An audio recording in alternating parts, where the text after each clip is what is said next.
Cool. Why?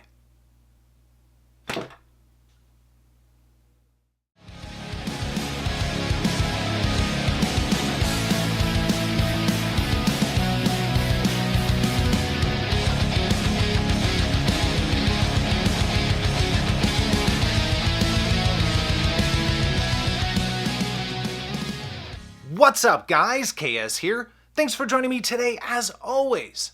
Happy 2019, everybody. I'm very excited to kick off the new year with a brand new gun to the channel, the Archon Type B. Now, I say new, but in truth, this gun has been in the works for a long time. Because of that, the theme of this review has to be, was it worth the wait? If you remember back in 2012, the Arsenal Strike 1 hit the scenes. It's a full-size striker-fired gun known for its unusually low bore axis and flat shooting characteristics. Although it never permeated the popular market in the States, it still has a very dedicated following, and eventually it led to the formation of Arsenal Firearms USA. Fast forward to late 2016, Arsenal began work on the next generation of the Strike 1, the Strike B. During that time, a series of changes occurred within Arsenal USA, and they eventually rebranded their name to Archon Firearms. I think this was mainly done to reduce the complications of the international relationship with Arsenal, but that's merely a guess. I'll say again that this took place in late 2016, early 2017, because here we are, the beginning of 2019, and we finally have product in hand. Like I said, the theme of this video has to be, was it worth the wait? So now let's jump in and find out. Alright, we've widened the camera a little bit so we can take a look at a quick comparison, and I've actually brought back an all-star for the channel, the Smith & Wesson M&P 2.0C. This is the 4-inch version, just for those of you who are keeping check on things. So the length of the Archon is definitely going to be really substantially longer. It's about a half an inch longer. It's coming in at about 7.59, 7.6 inches. Whereas the Smith & Wesson is certainly shorter than that. I don't have the specs out with that in front of me right now, so apologies for that. But then again, the height, once again, and the thing is, both of these are 15-round magazines. So some of you might find that to be a little bit frustrating there. We'll get more into that here in just a moment. But again, that height right there, and then the width of the Archon is going to be 1.38 inches. And the Smith, once again, just a tiny bit more narrow than that, although not by a lot. Probably the most substantial spec on this is actually going to be the weight. This is actually a pretty hefty gun. This is 29.6 ounces, and the Smith is somewhere in the 24 and a half ounce range. So definitely a bigger gun all the way around. And one more interesting thing, I'm going to open both of these guys up here for a moment. You'll notice that on the Smith, that barrel is going to come up a little bit when you rack the slide. It's a Browning design versus the Archon, which is actually going to be non-Browning. You'll notice that that barrel is 100% straight. Now we're going to break it apart here in just a little bit. But I thought it was very interesting. So it's a non-Browning design, and Archon says that this is going to increase the reliability and the accuracy of the firearm. You know, time will tell on that, but you know, we'll get into the shooting more in a moment. But I'll tell you what, I mean, it really was a lot of fun to shoot. So anyway, I just thought that was pretty important. Let's go ahead and bring the camera in and take a look at the features. All right, let's walk around the frame for a moment or two. We'll get rid of our magazine here.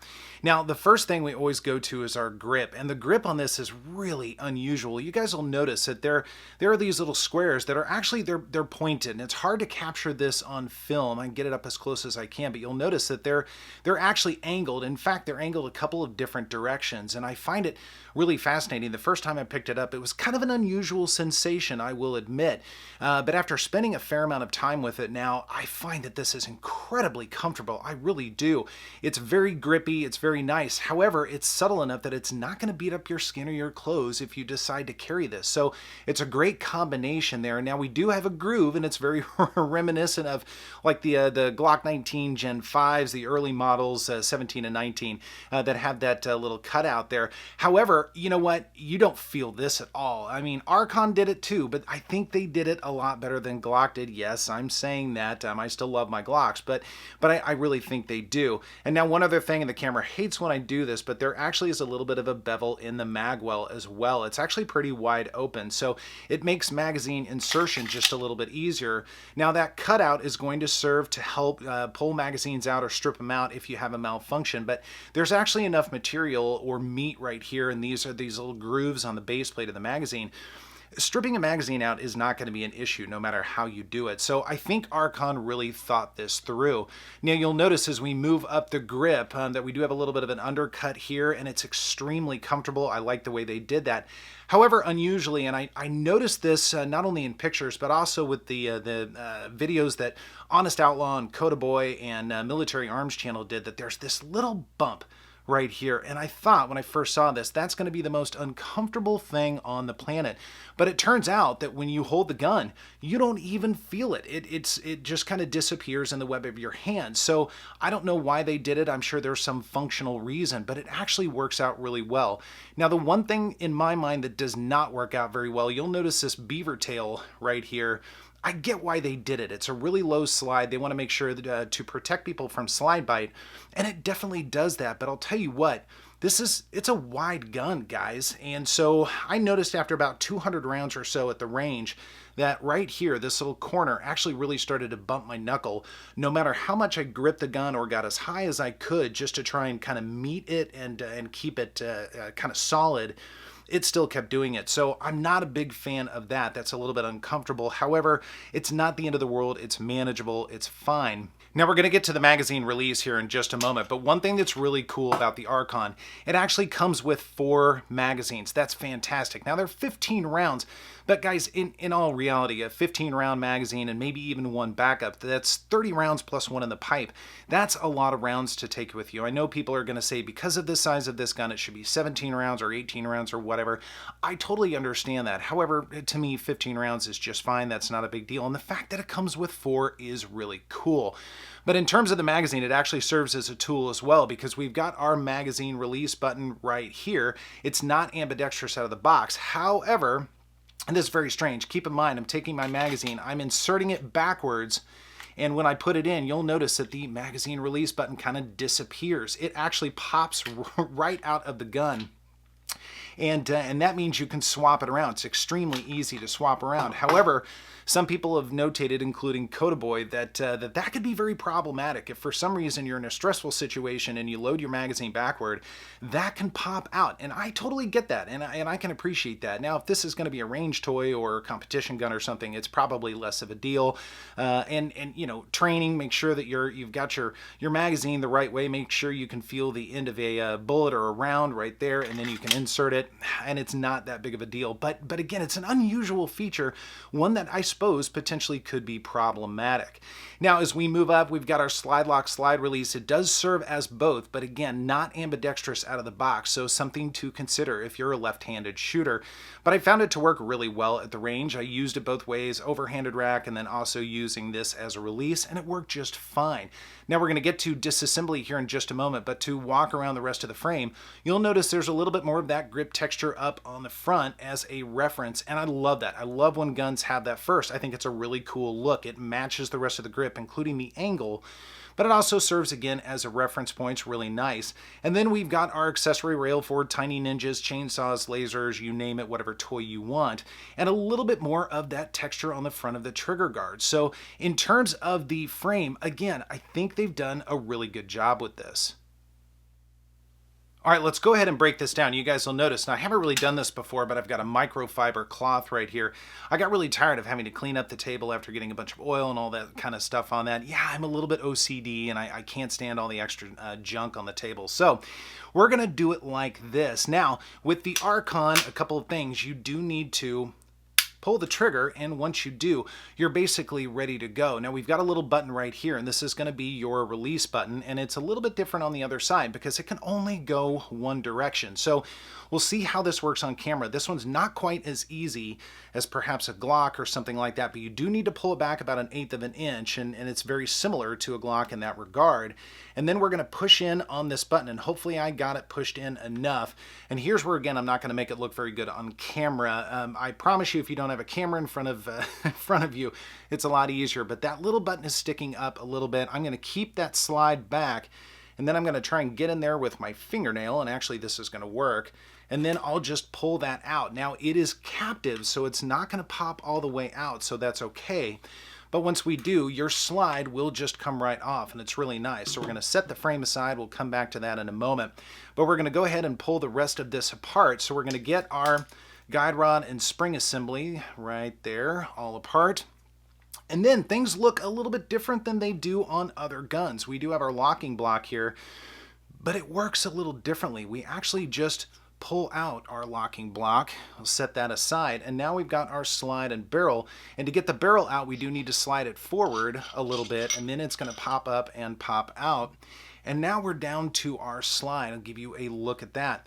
I will say, in terms of maintenance, this is very easy to clean and take care of, that sort of thing. Not a big deal at all. And then we'll look at our frame for a moment, just to give you an idea of what's going on. It's kind of an unusual looking frame. You know, I'm not a gunsmith, I'm not a gun mechanic or anything like that, so I can't really explain some of the inner workings of this, but I do find it to be a very fascinating looking frame. But there's everything all apart. Now we're going to go ahead and put it all back together again. All right, to put it all back together, we're just going to reverse the process. We need to take our barrel. Now you'll want to make sure that the curved side is actually facing upward on the slide. So we'll just throw that in, and then it does need to slide all the way back. We're good there. And then we're going to take our locking block and we're going to put it back in. It can only go in one way, so you'll want to make sure that it looks just like that. And then we'll get our recoil spring and guide rod assembly, throw that back in, and it should sit just like that. And then we'll throw it back on the frame. And we basically need to do the same thing. You can't just throw your pin back in. We do need to pull the slide back just a little bit. And then your pin should pop right in like that. We can test functionality, and we are basically good to go. So there is your disassembly of the Archon Type B. All right, let's dive into the slide for a moment or two. And right off the bat, you'll notice, of course, it is steel, but I'm not sure if this is maybe some sort of tinifer or nitride finish. If you guys know what it is, be sure to sound off down below. But pretty quickly, you'll notice some very unusual features. First, it does have forward and rear serrations, and I have to say, they are very usable. I like these quite a bit. There's actually a pretty substantial amount of bite, but you'll also notice that the slide dips down a little bit. It's very similar to the Strike one as well. And some people, can use this for potentially a press check or something like that. I don't really do that very much. I just think it's kind of a nice stylistic design. I mean, it just breaks up that slide and it gives it an unusual look. I will tell you that this got a little bit of attention at the range. Some people really wanted to know, what is that? Is it a Glock or something like that? And I know that's probably a bad word to use in this video, but a lot of people asked that, and so it was kind of a nice start to a conversation. But again, it's a very unusual slide. There's some beveling not only on the front but also on the top edges as well. Again, just to break things up, and I think they've done a really good job with the design of this. And as we move towards the sights, a couple of things. It does come with fiber optics. Now I switched this out for green. I always do. I much prefer green fiber optics on my firearms. And it really picked up very nicely at the range. And then your rear is going to be, I'll give you a look at that if I can catch the light. There is a little bit of serration in there. It's going to be hard to tell on this, but I like this. Now these are target sights. They're not night sights or anything like that.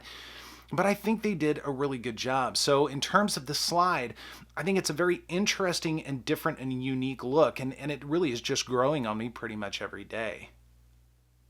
The shooting experience with the Archon was quite unique. I was a bit skeptical that the super low slide and barrel would be very noticeable, but lo and behold, the gun stayed very flat and follow-up shots were quick and on target, minus the occasional flyer that can be blamed on yours truly. The grit texture and shape kept the gun firmly planted in hand, and the sights tracked very well. As I mentioned before, the beaver tail became a bit uncomfortable towards the end of the session, but aside from that, the gun felt fantastic. Although we'll dive into the trigger more in a moment, I have to say that it worked very well in conjunction with the rest of the features.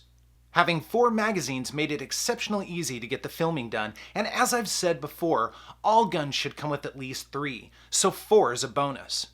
Archon claims that the construction of the Type B, including the bar stock frame, leads to increased accuracy. I don't know if that's necessarily true, but I will say for this shooter, the gun performed up to expectation, and I can't wait to get more rounds downrange. Now let's take a look at that trigger. All right, let's take a look at the trigger for a moment or two.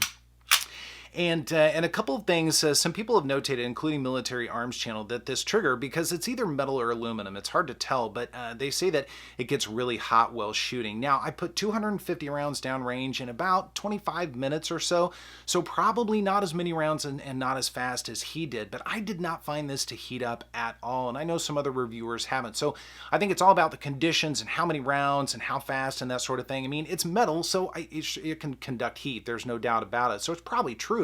I just didn't find that to be the case. Now, you'll also notice there is no safety lever, or it's not a hinge design. There's no thumb safety or anything like that. So all of the safeties for the Archon are internal.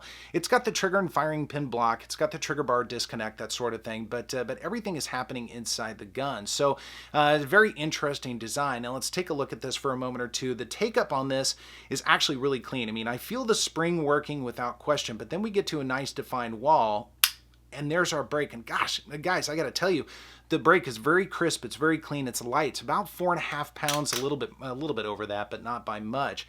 And then our reset is right there, and it's nice, it's crisp, it's audible, and that spring really chucks it out there. But we are still at the wall, so there's no take up, no distance or slack you need to pull up to get back to your wall.